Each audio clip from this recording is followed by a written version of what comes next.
하나님 감사합니다. 오늘같이 이렇게 귀한 금요일 저녁에 우리가 주님 앞에 나올 수 있도록 우리 마음속에 성령님을 보내시고 성령님을 느끼게 하시어 이 자리에 오게 하심을 감사드립니다.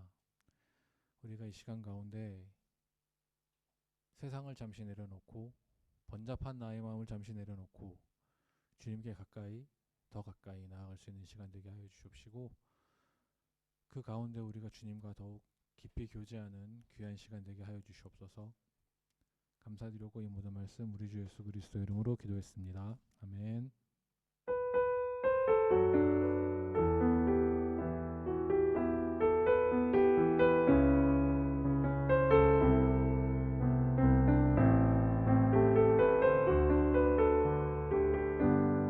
함께 찬양하겠습니다. 여기 모인 우리의 예배는 특별한 사람들의 것이 아니라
호흡 있는 자 모두 주를 찬양하고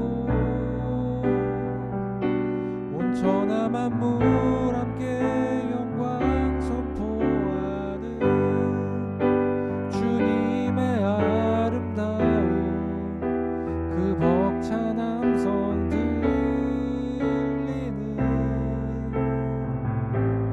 하늘의 예배 드려요. 마지막으로 고백해 보겠습니다. 호흡 있는 자 모두 주를 찬양하고 온천하 만물 함께 영광 선포하는 주님의 아름다운 그 벅찬 함성 들리는 하늘의 예배 드려요. 우리 이 시간을 위해 기도하겠습니다. 화려하지 않고 그리고 멋있지도 않지만 우리가 진심으로 우리의 마음을 가지고 주님 앞에 나아가게 달라고, 그 소박한 마음 가운데 주님을 만나서 주님과 진정한 교제를 나눌 수 있는 시간이 되게 해달라고 함께 기도합시다.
이 모든 말씀 우리 주 예수 그리스도 이름으로 기도했습니다.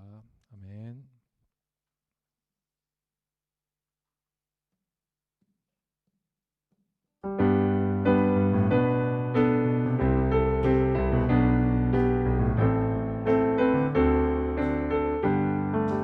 마음속에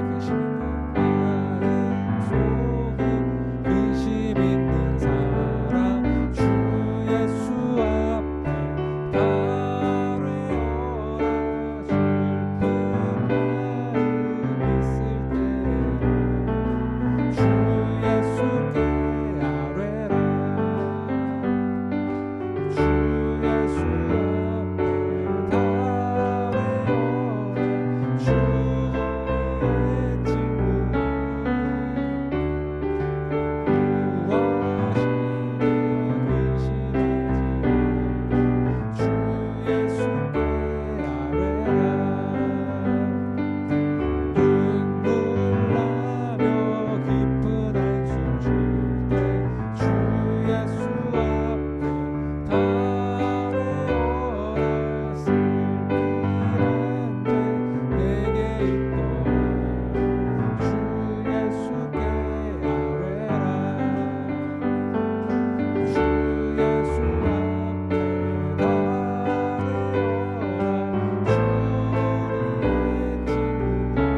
예수 앞에 달려라. 주 예수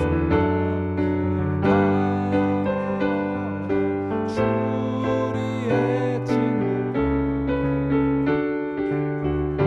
무엇이나 예수께 아뢰라. 주께 가까이 더욱 가까이 가기 원해요. 내 마음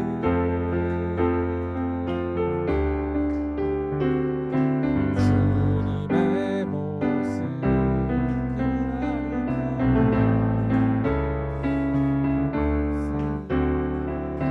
담기 원해요. 나의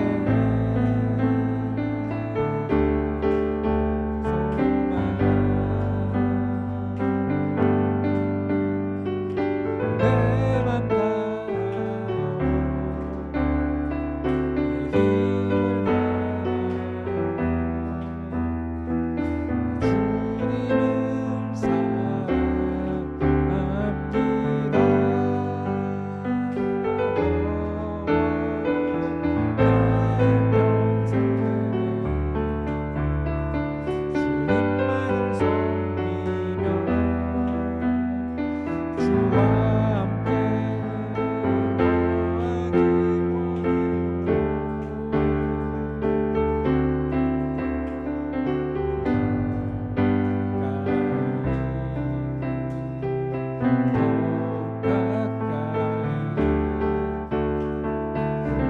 가기 원해요.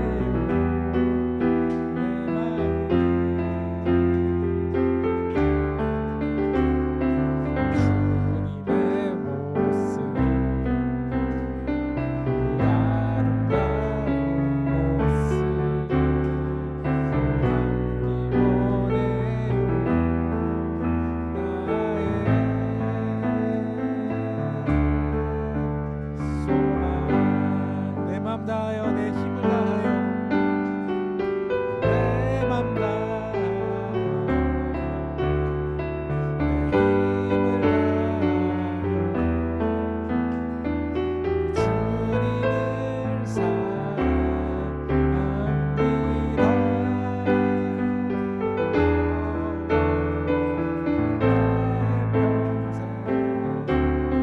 주님을 주님만을 섬기며 주와 함께 거하길 원해요.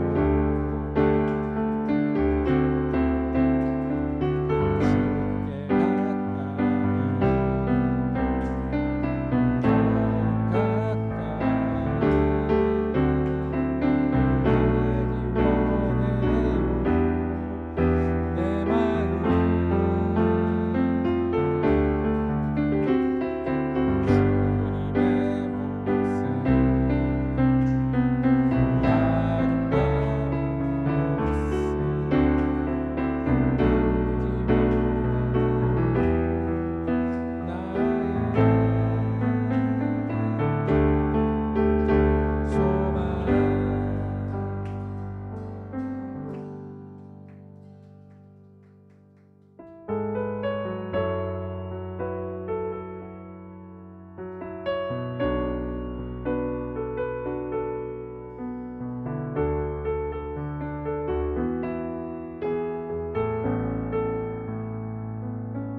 꾸미지 않는 모습으로 그냥 발가벗어진 모습으로 마음 가운데 우리가 주님을 진정으로 만날 수 있게 해달라고, 그리고 진정으로 주님을 교제하고 주님의 뜻이 우리 마음 가운데 그대로 와닿고 다른 필터 없이 그대로 와닿을 수 있는 귀한 시간이 되게 해달라고 함께 기도합시다.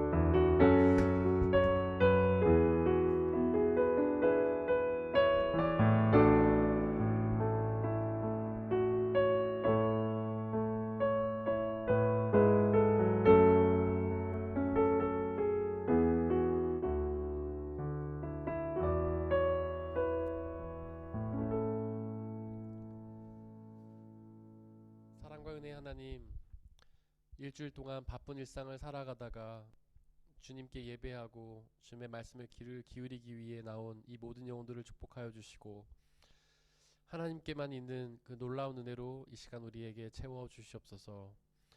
당신에게 있는 그 귀한 생명의 말씀과 기쁨과 자유와 평안의 말씀 이 시간 선포하여 주시고, 그 말씀을 통해 하나님을 더 가까이 경험하고 깨달아 알고 믿고 의지하여서 그 말씀이 약속하시는 영원한 생명과 평안과 자유를 누리게 은혜 내려 주시옵소서. 세상에 그 어떤 것도 줄 수 없는 그 놀라운 은혜로 우리를 채워 주시옵소서. 이 시간 하나님의 말씀만이 우리를 장악하게 하시고 말씀을 방해하는 모든 세력들을 물리쳐 주옵소서. 우리 주 예수 그리스도의 이름으로 기도드렸습니다. 아멘. 우리 예수님의 은혜로와 사랑으로 우리 예배에 나오신 여러분들을 진심으로 축복합니다. 일주일 동안 바쁜 일상 살아가시다가 이렇게 주님 앞에 나오셨는데 하나님께서 여러분들에게 놀라운 은혜로 함께 해주시기를 간절히 소망합니다. 저희가 계속해서 누가복음 말씀을 나누고 있는데 특별히 지금 저희가 나누고 있는 말씀은 사가랴라는 세례 요한의 아버지에게 천사가 응답을 하는 내용이죠. 그러면서 저희가 특별히 지금 몇 주 동안 나누고 있는 것은 내 간구를 주님께서 들어주셨다. 내 간구를, 갑자기 제 펜슬이 말을 안 듣네요. 잠깐만요.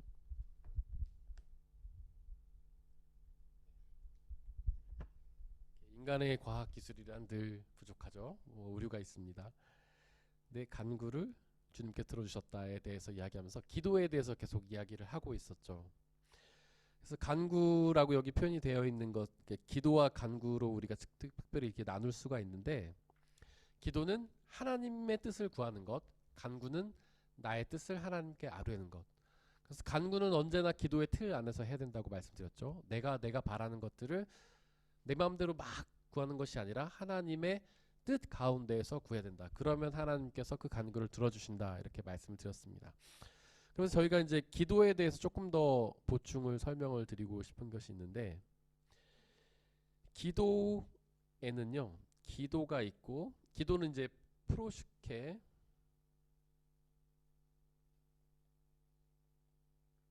하나님의 뜻을 구하는 것이죠.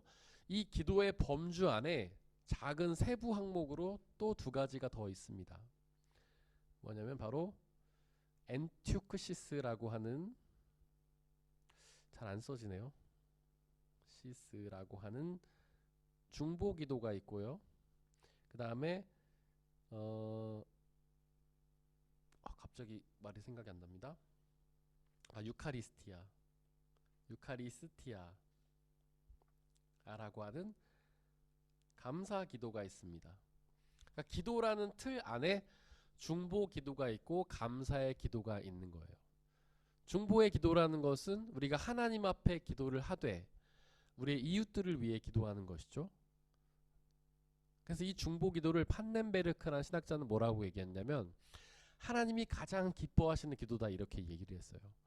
왜냐하면 그 기도가 하나님께 드리는 기도이면서 또한 우리의 이웃을 위한 기도이기 때문에 그렇죠.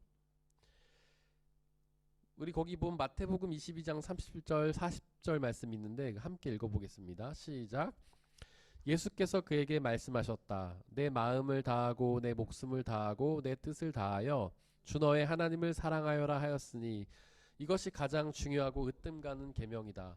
둘째 계명도 이것과 같은데 내 이웃을 내 몸과 같이 사랑하여라 한 것이다. 이 뒤 계명에 온 율법과 예언서의 본뜻이 달려있다. 아멘. 이게 이제 제자들이 와가지고 사람들한테, 이제 제자들이 아니라 율법학자들, 그 말씀을 연구한 사람들이 와서 예수님한테 질문을 한 거예요. 예수님, 성경에는 수많은 계명들이 있는데 그 중에 가장 중요한 게 무엇입니까? 그러자 예수님이 이렇게 말씀을 하신 거예요. 첫 번째는 주 너의 하나님을 사랑하라. 이것이 가장 중요하고 으뜸 가는 계명이다.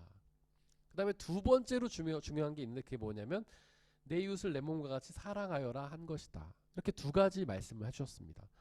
그러면서 예수님이 뒤에 덧붙이신 말씀이 뭐냐면 이 두 계명에 온 율법과 예언서에 온 뜻이 달려있다, 이렇게 얘기를 하고 있죠.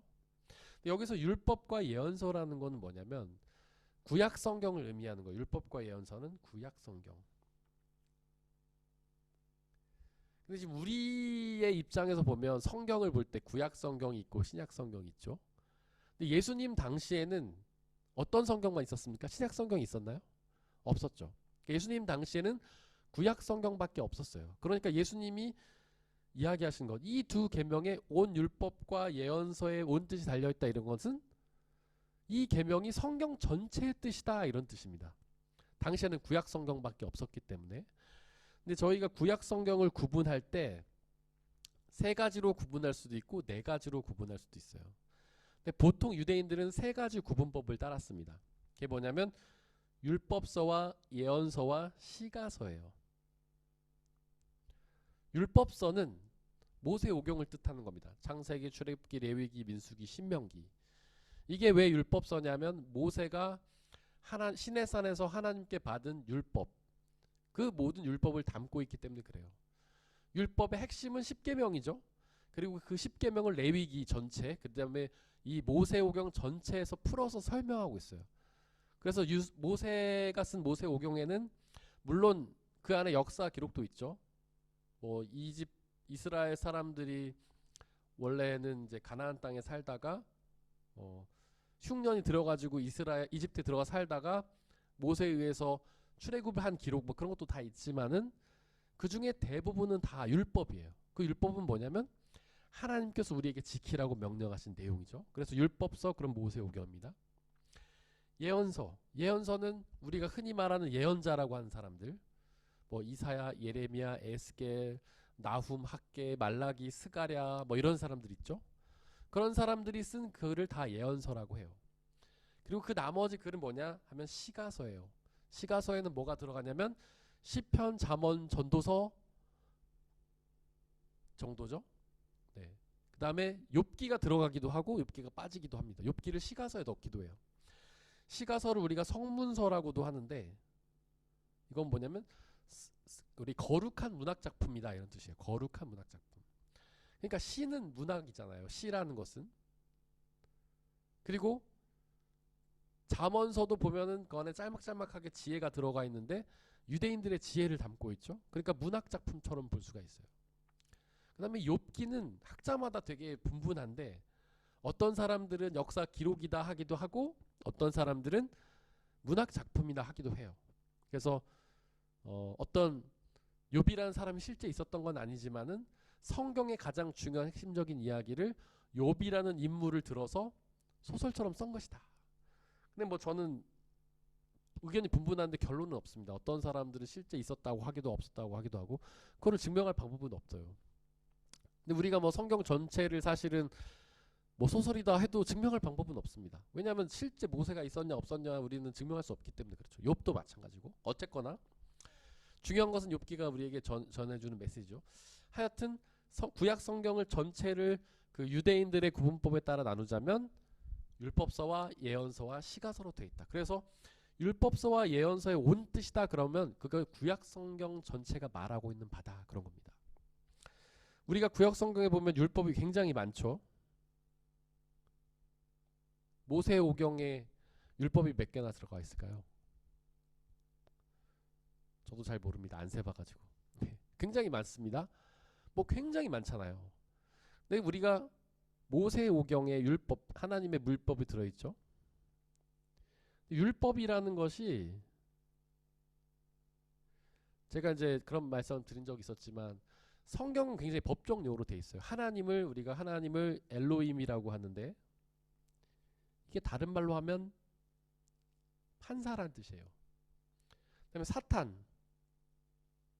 이게 원래 무슨 뜻이라고 했습니까? 성경에는 고발하는 자 이렇게 돼 있는데 법적 용어로 치면 이거는 검사예요. 네. 그 다음에 보혜사가 있죠. 보혜사, 파라클레이토스라는 말인데 이거는 법적 용어로 하면 변호사죠. 성경은 철저히 법적 용어로 돼 있어요. 하나님의 나라는 굉장히 법치 국가입니다. 우리 인생 이 사회의 법치 국가는 최근에 시작됐지만 성경은 이미 성경 역사 시작될 때부터 굉장히 법치 국가예요. 그래서 하나님이 법을 세우셨죠. 그 법이 뭐냐면 맨 처음에 아브라함을 통해 주신 법이에요. 그것이 율법의 가장 기초입니다. 하나님이 우리에게 주신 법이라고 해서 율법이라고 하는 거예요. 이 율법의 가장 기초는 아브라함에게 주신 법이에요. 네가 나를 섬기면 너는 나의 백성이 되고 나는 너의 하나님이 될 것이다. 네가 나를 믿으면 나는 너의 하나님이 되고 너는 나의 백성이 될 것이다. 이 법이 가장 근본적인 법이에요. 이 법에서 모세오경의 수많은 법들이 나온 겁니다. 이 법을 10개로 요약한 것이 뭡니까? 10계명. 그리고 이 10계명을 2개로 요약한 것이 우리가 아까 읽었던 마태복음 22장 37절에서 40절까지 예수님이 2개로 요약하신 하나님을 사랑하고 이웃을 사랑하라는 계명이죠. 그래서 성경에 있는 수많은 율법을 10개로 줄이면 10계명, 그걸 2개로 줄이면 2가지 계명, 그리고 그걸 하나로 줄이면 하나님을 사랑하라라는 것입니다. 하나님을 사랑하면 내가 너희의 백성이 되고 너는 나의 자녀가 될 것이다. 이런 법적 용어로 되어 있어요. 그러니까 우리가 성경 전체를 10개로 요약하고 그 10개를 2개로 요약한 것이 하나님을 사랑하고 이웃을 사랑하라는 것인데 바로 이것을 위해 기도하는 것이 무슨 기도입니까? 중보기도죠.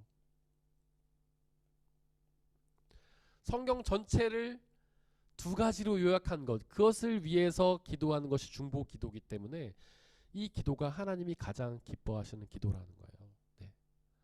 하나님이 우리에게 바라시는 것은 딱 2가지입니다. 하나님을 사랑하고 이웃을 사랑하는 것. 근데 이웃을 사랑하기 위해 우리는 많은 고민을 하죠. 사랑이 뭘까? 어디서 어디까지가 사랑일까? 우리가 그들을 위해 우리의 희생을 하는 것일까? 물질을 나누는 것일까? 그들의 용서를 참아주는 것일까? 여러 가지가 다 사랑이 될 수가 있겠죠. 그런데 최고의 사랑은 뭐냐면 바로 예수 그리스도의 복음을 전하는 것입니다. 그가 구원받게 하는 것, 그것보다 더 좋은 사랑이 어디 있겠습니까? 우리가 그들을 위해 물질을 나눠준다고 해도 그게 얼마나 큰 의미가 있겠어요? 그 당시에 그에게는 뭐 도움이 되고 필요할 수도 있겠죠. 그들의 배고픔을 채워줄 수도 있겠고, 하지만 그것은 금방 사라집니다. 그들은 또다시 배고파요. 우리는 그들에게 영원히 우리의 것을 나눠줄 수가 없어요. 물질 같은 거는. 시간도 마찬가지입니다. 우리가 그 시간을 내서 그를 도와줄 수는 있겠죠. 근데 그거 영원할 수는 없잖아요. 그들은 그 시간이 지나면 또 다른 도움이 필요할 겁니다. 그들의 이야기를 나눠주는 것, 그들의 마음을 들어주는 것, 그것도 필요한 일이죠. 하지만 영원하고 궁극적인 사랑은 될 수가 없습니다. 그 영혼에게, 우리의 이웃들에게 줄 수 있는 최고의 사랑은 바로 예수님의 복음을 전하는 거예요. 그 영혼이 예수님의 복음을 알지 못해서 죄를 지어서 심판을 받아서 지옥에 갈 수밖에 없잖아요. 지옥에 갈 수밖에 없는 그 죽음 때문에, 죄와 사망 때문에 그가 당하고 있는 모든 어려움이 다 나오는 거거든요. 그가 지금 두려워한다면 바로 그 죄와 사망 때문이에요. 그가 외로워한다면 죄와 사망 때문이에요. 그가 슬퍼하고 힘들어한다면 죄와 사망 때문이에요. 근데 그가 당하고 있는 그 모든 어려움에서 그를 궁극적으로 구원해 줄 수 있는 것은 바로 예수 그리스도의 복음이죠. 죄와 사망으로 두려워하고 있는 그에게 너의 죄를 예수님이 사해 주셨다. 죽음 때문에 두려워하고 있는 그 사람에게 너에게 예수님이 부활의 생명, 영원한 생명을 주셨다. 그것보다 더 좋은 선물이 어디 있겠습니까? 그리고 중보 기도 또한 좋은 선물이에요. 왜냐하면 복음이라는 거는 기도가 없이는 들어갈 수 없기 때문에. 우리가 복음을 전한다고 해도 우리가 많이 복음을 전해봤잖아요. 여러 가지 방법으로 복음을 전해봤잖아요. 근데 맨 땅에 헤딩할 때가 얼마나 많습니까? 우리가 나름대로 안다는 거 뭐 들은 거 열심히 설명해도 그들은 귀를 기울이지도 않잖아요. 그냥 그래요 하고 말할 뿐이죠. 우리가 어떤 복음을 전하는 설득이라는 방법을 통해서, 설명이라는 방법을 통해서 그들에게 복음을 전할 수 있는 것은 지극히 아주 작은 거예요. 근데 이제 처음 신앙을 가지시는 분들 제가 이렇게 얘기를 들어보면 어떻게 복음을 들으시게 되었습니까? 그러면 주변에 전도가 있죠. 근데 그들이 뭐 전도를 대단하게 하는 게 아닙니다. 그냥 교회 한번 가볼래? 이거 한마디 듣고 평상시에는 전혀 그 말이 귀에 들어오지 않다가 어느 날 갑자기 가보고 싶은 생각이 간절히 들었다는 거예요. 그래서 가봤다는 거예요. 근데 갔는데 그날 드려지는 설교와 기도와 찬양 통해서 감동을 받고 하나님을 경험하고 믿게 되었다는 고백을 저는 아주 많이 듣습니다. 대부분이 다 그래요. 어떤 복음을 전하는 사람의 내용을 듣고 그 내용이 너무 논리적이고 그 설명이 아주 신박하고 내가 설득되어서 예수를 믿었다 이런 사람 제가 단 한 명도 본 적이 없어요. 그러니까 우리가 복음을 전하는 말은 어리석은 말이에요. 바울이 그렇게 얘기했잖아요. 내가 어리석은 말로 복음을 전한다. 얼마나 웃기는 말입니까? 예수님 십자가에 죽은 사형수가 여러분들의 죄를 구원했다라는 말이 얼마나 말이 안 되는 말이에요. 사실 논리적으로 보면 상식적으로 말이 안 되죠. 야, 저 무기징수가 당신을 위해 죽은 구원자야, 메시아야. 그러면 우리는 콧방 낄 거 아닙니까? 말로는 복음이 전해지지 않는 거예요. 뭘로 전할 수 있냐? 바로 성령의 능력으로만 복음을 전할 수 있는 거예요.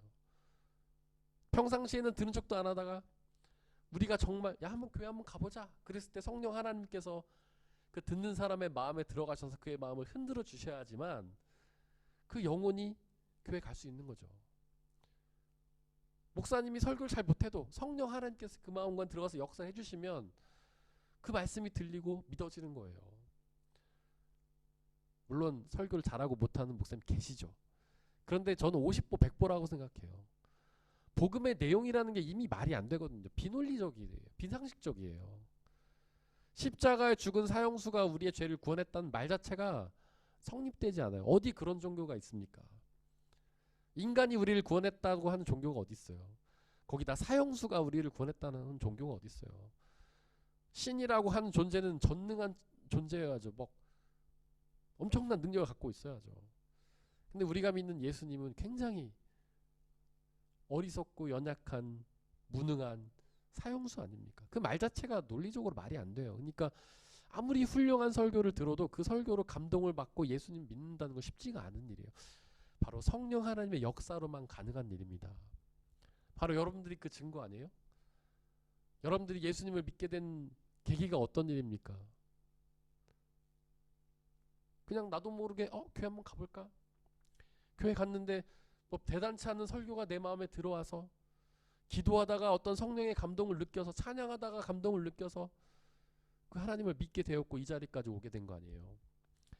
그 귀한 인생에 일주일에 한 번씩 예배드리고 뭐 더 많은 예배드리고 여기 2번씩 예배드리고 계시지만 귀한 물질식 드리고 시간 드리고 그래서 주님 앞에 우리의 삶을 헌신하고 있는 거 아닙니까? 그거는 왜? 바로 성령 하나님께서 여러분들의 마음을 어루만 주셨기 때문이죠. 근데 성령 하나님의 역사는 무엇으로 이루어져요? 바로 기도를 통해서 이루어지는 겁니다. 중보기도, 우리가 사랑하는 그 이웃, 뭐 사랑하지 않아도 상관이 없어요. 원수라도 상관이 없어요. 그 누군가를 위해 기도하는 것, 그 영혼이 복음을 경험하고 주님 앞에 나와서 주님을 믿게 해달라고 기도하는 그것, 그 기도가 그 사람의 마음에 복음을 심는 것이고, 그렇게 그 사람의 마음에 복음이 심어지면 하나님께서 기뻐하시죠. 하나님은 우리 모든 영혼이 단 한 명이라도 낙오되지 않고 다 주님의 자녀가 되길 원하시잖아요. 우리가 기도로서 하나님이 가장 기뻐하시는 그 일을 하고 있는 것 아니에요? 여러분들 그렇게 생각하실 수도 있어요. 왜 굳이 기도할 필요가 있나? 하나님이 구원하고 싶으시면 각 사람 찾아가셔서 그냥 감동 주셔갖고 제자로 만들면 되는 거 아니야? 예수님이 그러셨잖아요. 기도가 아니면 이런 능력이 나갈 수가 없다. 제가 지난 주일에 설교 그 얘기 했잖아요. 하나님께서 모세를 부르십니다. 모세는 이집트의 왕자였어요. 그런데 살인죄를 저지르고 광야로 도망쳤습니다. 옛날에는 왕자였지만 지금 아무것도 아니죠. 광야에서 방황하는 그냥 목동일 뿐이에요. 양치기일 뿐이에요. 게다가 이드로라는 어떤 제사장을 만나서 친하게 교제하다가 장인까지 삼았는데, 그러니까 사위가 된 거죠. 근데 그 이드로는 사실 하나님을 믿는 제사장이 아니었어요. 이방신을 섬기는 제사장이었죠. 그러니까 모세는 우상숭배자에다가 도망친 타락한 왕자에다가 원래 히브리 민족이라는 어떤 노예였던 민족이고 지금은 목동일 뿐이에요. 하나님이 그를 부르십니다. 그리고 네가 이집트로 가서 그 지금 억압받고 있는 이스라엘 백성들을 끌어내라. 왜 그렇게 어렵게 하셔요? 그러니까 모세가 자기 못한다고 계속 하잖아요. 모세, 하나님 저는 말을 못합니다. 야, 내가 너의 입을 만들었다. 내가 도와줄 테니까 가서 너는 그냥 입을 벌리기만 해. 내가 다 말해줄게. 모세가 떠거봐요. 하나님 그래도 저는 못합니다. 저 같았으면은 하나님 말씀 믿고 갔을 것 같은데 모세는 계속 거부합니다. 너의 형 아론이 있지 않냐? 너의 형 아론이 말하면 돼. 너는 그냥 그 자리에 있기만 해. 제가 하나님이었으면 모세 안 썼을 것 같아요. 저 모세를 설득하는 게 너무 힘들고 귀찮은 일일 것 같아요. 모세 아니고 다른 누군가도 마찬가지죠. 죄 많고 흠 많은 사람을 불러다가 자신의 사명을 맡긴다는 게 얼마나 힘든 일이에요. 성경의 인물들 보세요. 한 명이라도 제대로 된 사람이 있는가? 우리가 존경하고 그렇게 신앙의 윈이라고 삼는 그 모두가 다 허물이 많아요. 아주 허물이 많죠.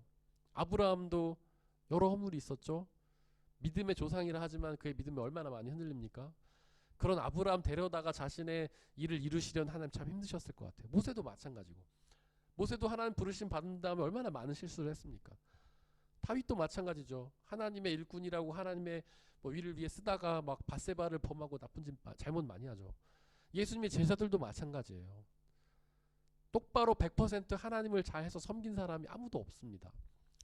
근데 하나님 왜 그렇게 귀찮게 허물이 많고 무능력한 사람을 달래가면서 때로는 혼내쳐가면서 그렇게 일하실까요? 왜냐면 하나님은요 직접 역사에 개입하시지 않아요. 간접적으로만 개입하십니다. 하나님께서 이 세상을 막 뒤흔드시는 게 아니에요. 말씀을 통해서 간접적으로 역사하시고 사람을 통해서 간접적으로 역사하세요. 성경의 역사를 보면 단 하나도 사람을 통해서 이루지 않은 역사가 없습니다. 심지어 구원 역사까지도 하나님은 직접 이루시지 않아요. 바로 예수 그리스도라는 당신의 아들, 사람을 통해서 우리의 구원을 이루신다는 겁니다. 그래서 하나님께서 믿지 않는 모든 사람들의 마음에 들어가셔서 그냥 성령 감동 주시고 그를 구원하면 되지만 하나님은 우리가 그 일을 하시기를 기다리고 계시고 기대하고 계신 거죠. 우리가 예수 그리스도의 복음을 우리의 이웃들에게 전하기를 기다리고 계신 거예요. 그래서 예수 그리스도께서 마지막에 우리에게 그런 말씀을 하셨잖아요. 너희는 가서 모든 민족을 제자로 삼아 아버지와 아들과 성령의 이름으로 세례를 주고 내가 분부한 모든 것을 가르쳐 시키게 하라. 복음을 전하는 얘기죠. 그리고 너의 힘으로 할 수 없으니 성령의 도우심을 구하라. 성령 하나님께서 보혜사 성령 하나님, 우리를 돕는 성령 하나님께서 너의 마음과 생각에 함께 하면서 너희를 도우실 것이다. 바로 중보기도. 하나님께서 우리에게 가장 원하시는 영혼 구원이라는 사명을 우리에게 원하시는 것이기에 가장 귀한 기도라는 거예요. 여러분들 하나님의 사명을 어렵게 생각하실 필요가 없어요. 그 사명을 감당하기에 모두 직업을 다 때려치고 다 선교지로 나가실 필요가 없어요. 여러분들이 시간 내서 하루에 1분이든 5분이든 여러분들의 주변에 있는 이웃들을 위해 중보기도를 한다면 그것이 하나님을 가장 기쁘시게 하는 일입니다.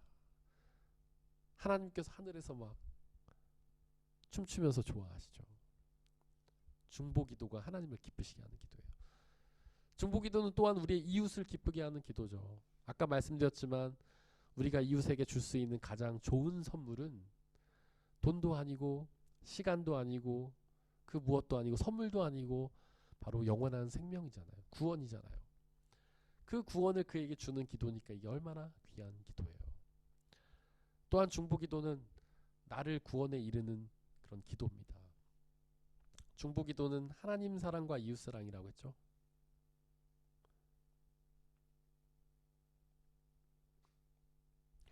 예수님도 아까 그 말씀에서 우리는 하나님 사랑이 제일 중요하다고 생각하죠. 이웃 사랑은 별로 중요하다고 생각하지 않아요. 그 다음이라고 생각해요. 물론 성경이 이웃 사랑을 하라고 하니까 중요하다고는 생각하는데 하나님 사랑이 가장 중요하고 이웃 사랑은 두 번째라고 생각합니다. 근데 여기 보면 뭐라고 되어 있냐면 둘째 계명도 이것과 같다 이렇게 되어 있어요. 이것과 같다. 내 마음을 다하고 목숨을 다하고 내 뜻을 다하여 주 너의 하나님을 사랑하라 했으니 이것이 가장 중요하고 으뜸 가는 계명이다. 둘째 계명도 이것과 같다. 둘째 계명도 첫째 계명만큼이나 중요하고 으뜸 가는 계명이라는 겁니다. 그리고 이것과 같다는 뜻은 첫째 계명을 둘째 계명을 통해서 증명한다는 뜻이에요. 우리가 하나님 사랑을 뭘로 증명합니까? 하나님 사랑합니다. 우리가 할 수 있는 거는 말밖에 없어요. 사실은요. 찬양밖에 없어요. 증명할 방법이 없어요. 하나님께서는 이웃 사랑으로 그걸 증명하라고 하신 거죠. 제가 종종 말씀드리는 마태복음 25장의 양과 염소의 비유에 보면 마지막 심판날을 그리고 있어요. 그래서 마지막 심판날에 세상 모든 사람들을 예수님 앞으로 모으십니다. 그리고 예수님께서 그들을 심판하시죠. 너 구원받을 사람, 구원받지 못할 사람. 그 기준이 뭐냐면 너희가 내 이웃에게 한 것이다. 예수님 그렇게 말씀하세요. 이웃 사랑을 가지고 우리의 구원을 결정하시는 거예요. 왜냐하면 하나님 사랑과 이웃 사랑은 같은 정도니까. 하나님 사랑과 이웃 사랑은 똑같은 것이기 때문에 하나님 사랑으로 이웃 사랑으로 하나님 사랑을 증명하는 거예요. 뭐 어떤 분은 그렇게 질문하시기도 하더라고요. 그러면 하나님 사랑 안 하고 이웃 사랑만 한 사람 어떻게 되냐? 그건 안 되죠. 왜냐하면 하나님도 사랑하고 이웃도 그만큼 사랑해야 되는 것이라 하나님을 사랑하지 않고 이웃만 사랑하는 것은 제가 생각할 때는 성경에 기록하자면 성경 기록에 따르자면 구원을 받기 어렵습니다. 하나님도 사랑하고 이웃도 사랑해야 돼요. 어쨌든 이 하나님 사랑과 이웃 사랑을 하게 하는 최고의 방법이 뭐라고 제가 말씀드리냐면 중보기도라고 말씀드렸죠. 그러니까 중보기도는 하나님을 기쁘시게 하고 이웃도 기쁘게 하고 나도 구원에 이르게 하는 가장 좋은 방법이다. 예. 이웃 사랑을 위해 중보기도를 실천하시면 됩니다. 두 번째 이제 감사기도가 있다고 말씀드렸죠. 유카리스티아. 감사기도는 기도의 완성입니다. 어떤 신학자가 말했어요. 감사기도는 기도의 완성이다. 그리고 믿음의 증거다. 우리가 하나님 앞에 감사기도를 드린다는 것은 하나님을 믿는다는 뜻이에요. 하나님이 살아서 역사하시고 우리에게 놀라운 은혜를 베푸신다는 것을 믿기 때문에 그분에게 감사기도를 드리는 겁니다. 우리도 우리 주변에서 누군가 저에게 잘해주거나 선물을 주거나 하면 그 사람한테 가서 감사합니다 그러잖아요. 그 사람이 나를 위해 뭔가를 했다는 사실을 알고 믿기 때문에 그 사람한테 가서 감사하다라고 표현을 하는 거예요. 하나님께서 우리에게 생명을 주시고 우리를 위해 온 우주 만물을 주시고 그리고 우리에게 예수 그리스도를 보내서 우리의 죄를 구원해 주시고 하나님 나라로 이끄셨다는 사실을 믿으면 우리는 그분께 감사의 기도를 드리게 되어 있습니다. 그래서 감사기도는 모든 기도의 완성이다. 자, 기도는 중보기도와 감사가 있고 간구기도 이렇게 네 가지가 있습니다. 우리가 드리는 그 모든 기도들은 이 네 가지 가운데 포함이 되어 있는 거예요. 그리고 이제 우리가 감사기도를 사실 많이 하긴 하는데 시편을 보면요 거의 대부분 다 감사기도예요. 그러니까 우리는 사실 감사기도를 드리다 보면 믿음의 완성이기도 하지만 우리의 믿음이 성장하기도 합니다.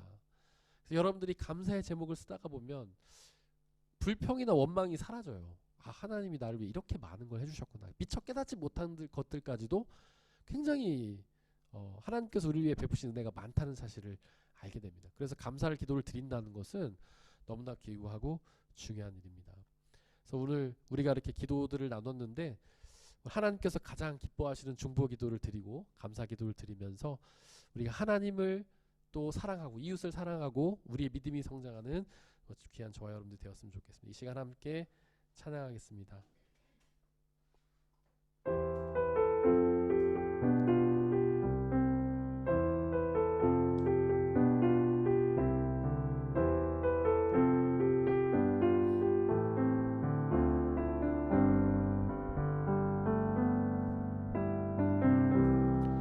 내 입술의 말과 내 입술의 말과 나의 마음의 묵상이 주께 연락되기 원하네.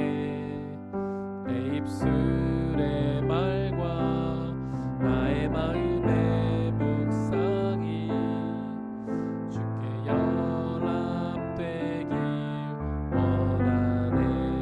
나의 반석 내 반석 나의 구원자 나의 노래할 이유 주님 눈에 축복되길 원하네. 모든 순간순간마다 주의 종 되길 원해. 주님 눈에 축복되길 원하네. 내 입술의 말과 내 입술의 말과 나의 마음의 묵상이 주께 연락되길 원하네. 내 입술의 말과 나의 마음의 묵상이 주께 연락되길 원하네. 내 반석 나의 구원자 나의 노래할 이유 주님 눈에 축복되길 원하네. 모든 순간순간마다 주의 종 되길 원해. 주님 눈에 축복되길 원하네.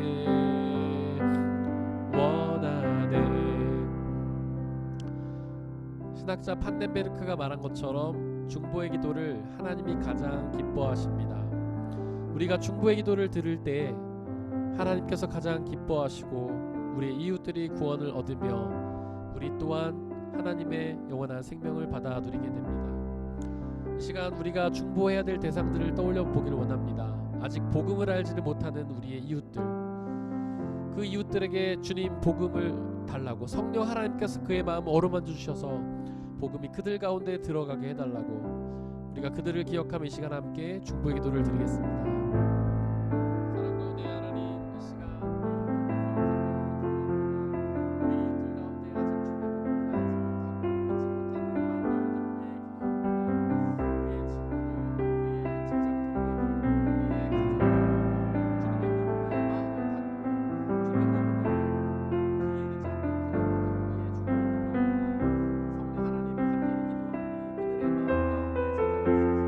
주님의 복음을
시간에는 감사의 기도를 드리기 원합니다.